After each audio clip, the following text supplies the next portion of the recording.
Hey guys! It's another day, it's another adventure. Saan na naman tayo today?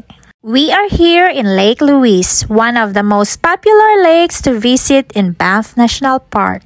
For the most epic views of this gorgeous blue lake, we decided to do a bit of hiking. That is the Big Beehive, and we're gonna go right up there and look down Lake Louise. But before we begin hiking, first is how do we get to Lake Louise? There are few options like taking a shuttle bus, which is the easiest and most sustainable way, or drive your own personal vehicle and have a little bit of luck that there will be a parking space waiting for you. If you want to do this, I suggest to be there before 7 a.m.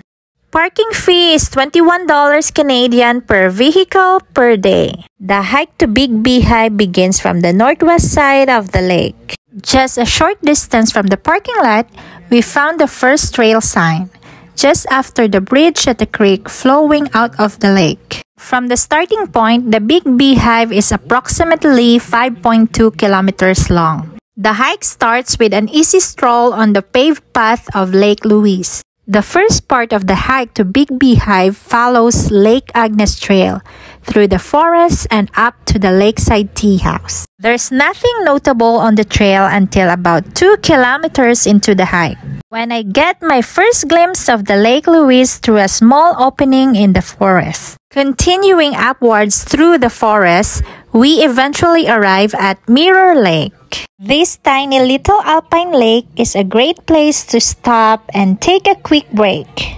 It was cloudy when we got there, but when the weather is nice and sunny, we can see the Big Beehive overlooking and reflecting in the small emerald lake. After Mirror Lake, we continue hiking in the forest on the Lake Agnes Trail. A short while later, we come to a junction with Little Beehive Trail. Some people would like to visit Little Beehive, then they go right there. For us, we decided to keep straight and enjoy the view of the Big Beehive.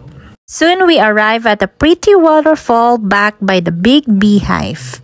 From here, we go up to the wooded staircase to reach the tea house on the shore of Lake Agnes. Lake Agnes is a beautiful spot to stop, take a snack break, and take in the scenery. From here, we can look across the lake and see Mount White and the Devil's Thumb reflecting in the clear water.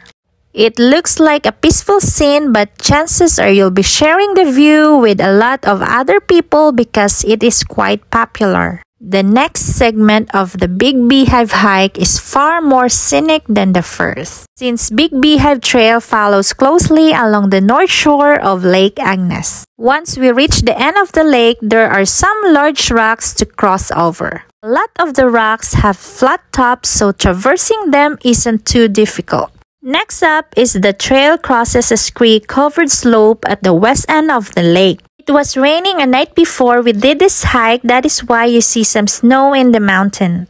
Now comes the hardest part of the hike, the switchbacks. Climbing and weaving up the mountainside did not allow me to film since it is very slippery and I need to focus. So going fast forward, we reached the top of the Big Beehive and it was cloudy. Thick clouds covered everything and we can see Lake Louise from above. On the other hand, sea of clouds are waving, in which we did actually enjoy. It was an amazing experience because it is our first time to see them on top of the mountain. Overall, it is still a beautiful hike even if we did not able to see Lake Louise from the Big Beehive. Thanks for watching guys. Until our next adventure, bye!